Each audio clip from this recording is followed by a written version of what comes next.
बीच तनाव की जब से खबरें आई तो बार बार यह कहा जा रहा था कि पाकिस्तान भारत के आगे महज हफ्ते भर टिक पाएगा या उससे भी कम टिक पाएगा, लेकिन भारत ने इन कयासों पर लगाम लगाते हुए पूरी दुनिया को बता दिया कि पाकिस्तान भारत के आगे 2 दिन से ज्यादा टिक ही नहीं सकता, और वाकई टिक पाया भी नहीं। 2 दिन में पाकिस्तान को भारत कैसे घुटनों पर लाया है ये पूरी दुनिया ने देखा है। और पाकिस्तान जब हमारे अटैक से परेशान हो गया तो दौड़कर अमेरिका के पास मदद की गुहार लगाने पहुंचा, ये कहने पहुंचा कि हमें बचा लो, और उसके बाद खुद ही कॉल करके डीजीएमओ से बात करके ये कहा कि हम सीज फायर करना चाहते हैं, सीज फायर। उन्हें डर था कि जिस तरह से हम उनकी एयर फैसिलिटीज को, एयर बेसिस को निशाना बना रहे हैं, कहीं पूरे पाकिस्तान का नक्शा कहीं भारत ना बदल दे। इस डर के चलते पाकिस्तान घुटनों पर आने पर मजबूर हो गया और मजबूर होकर बात की। लेकिन भारत का रुख लगातार कड़ा बना हुआ है, क्योंकि जैसे ही सीज फायर की बात हुई उसके बाद भारत ने सोच समझकर अगला कदम उठाने की भी पहल रख दी है। क्यों हम ऐसा कह रहे हैं? बड़ी खबर के जरिए आपको बता रहे हैं, पाकिस्तान ने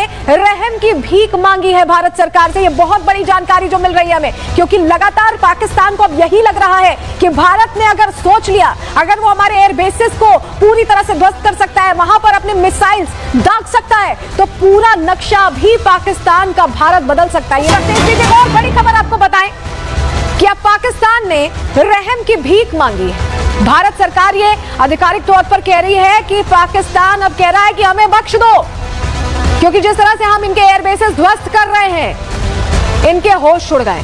अब शहबाज शरीफ को लग रहा है कि अगर भारत ने फाइनल प्रहार कर दिया तो उनके लिए मुश्किल हो जाएगा, क्योंकि उनके अपने देश में उनकी कुर्सी खाने के लिए मुनीर बैठा है। और अभी जो हालात हैं, बीएलए के जिस तरह से अटैक हो रहे हैं, जिस तरह से खैबर पख्तूनख्वा में नाराजगी है, जिस तरह से सिंध के लोगों में नाराजगी है, पाकिस्तान के पंजाब में बैठे ये हुक्मरान डर रहे हैं और भारत सरकार से अब रहम की भीख मांग रहे हैं।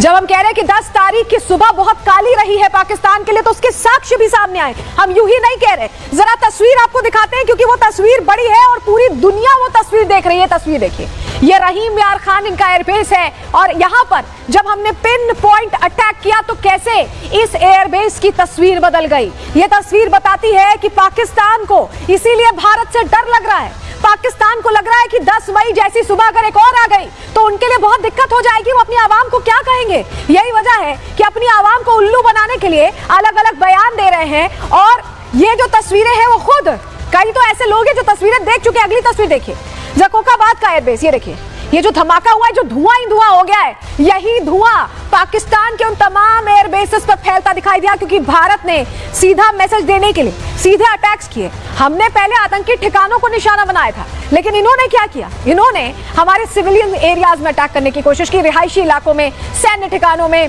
हालांकि ये सफल नहीं हुए, लेकिन हम जरूर सफल हुए हैं। जरा आपको बताते हैं कि कहां-कहां हमने इनकी एक तरह से जो पूरी निशानियां थी वो साफ कर दी है। जरा जानिए, आपको दिखा रहे हैं, ये देखिए, ये है पाकिस्तान। ये हरा आप देख रहे हैं पूरा हाईलाइटेड मैप में पाकिस्तान है, और ये आप देखिए जहां से शुरू हो रहा है पाकिस्तान, यानी यहां से लेकर पंजाब होते हुए सिंध तक हर जगह जो इनके एयर बेसेस हैं, उन्होंने जो बनाए थे हमें बर्बाद करने के लिए, हमने उन्हें बर्बाद कर दिया, ध्वस्त कर दिया। आपको बताते हैं, चकलाला एयरबेस इनका, मुरीद एयरबेस, इसके अलावा सियालकोट का जो इनका एयरबेस है, पसरूर हवाई पट्टी जो इनकी थी उसको भी हमने बर्बाद किया, रफीकी एयरबेस को भी हमने खाक कर दिया है, शहबाज एयरबेस जो शहबाज शरीफ के नाम पर भी है उसे भी हमने खास किया।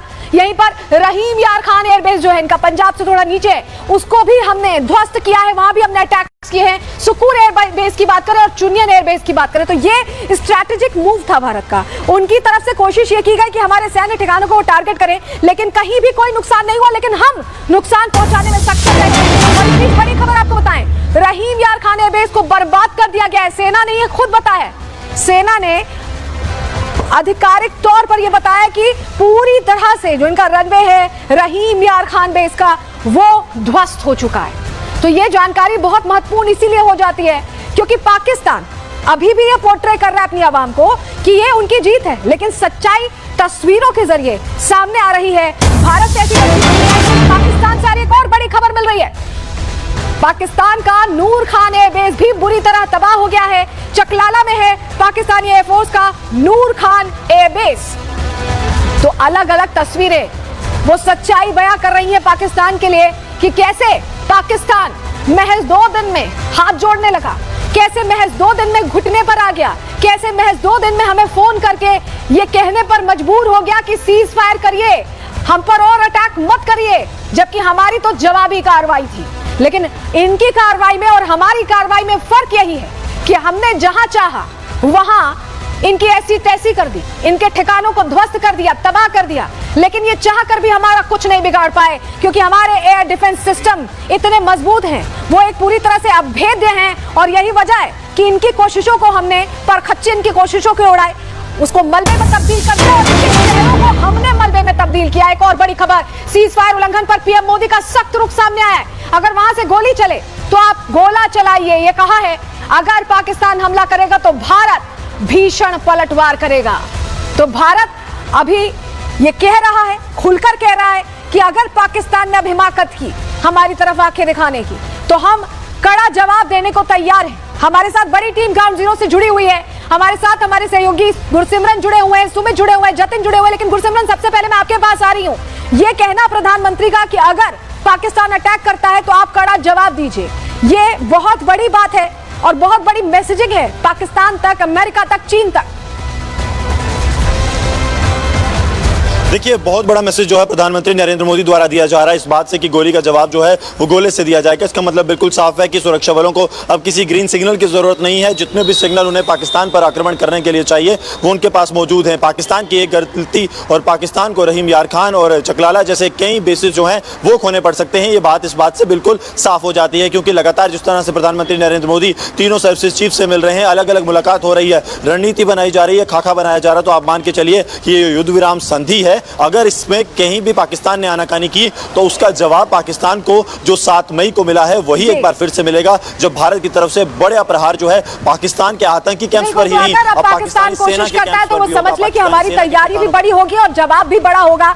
आपके पास हम वापस लौटेंगे गुरसिमरन, आप हमारे साथ बने रहिएगा। लेकिन जैसे हमने ऑपरेशन सिंदूर एग्जीक्यूट किया है, जो हमारे उद्देश्य थे उन्हें पूरा किया और बड़ा संदेश दिया है। क्यों मैं ऐसा कह रहे हैं जरा आपको बताते हैं। सैन्य उद्देश्य देखिए, सबसे पहले समझिए पूरा किया। पीएम मोदी ने कहा था कि मिट्टी में मिला देंगे, तो बहावलपुर, मुरीद के और मुजफ्फराबाद कैंप को मिट्टी में वाकई मिलाया गया है। दूसरा राजनीतिक उद्देश्य जो हमारा था, सिंधु जल संधि, वो क्रॉस बॉर्डर आतंकवाद से जुड़ी है, तो अब ऐसे में इसे रोका गया है और तब तक ये रुकी रहेगी जब तक क्रॉस बॉर्डर टेररिज्म रुकता नहीं है। मनोवैज्ञानिक उद्देश्य भी हमने पूरा कर लिया। आतंकवादियों को घुसकर मारेंगे ये बताया था, ये किया भी। हम उनके दिल तक प्रहार करके पहुंचे हैं, हम सफल रहे। यानी हम पंजाब से आगे तक प्रहार करने में, लाहौर तक हमने अटैक किया है, इस्लामाबाद तक को हमने टारगेट किया।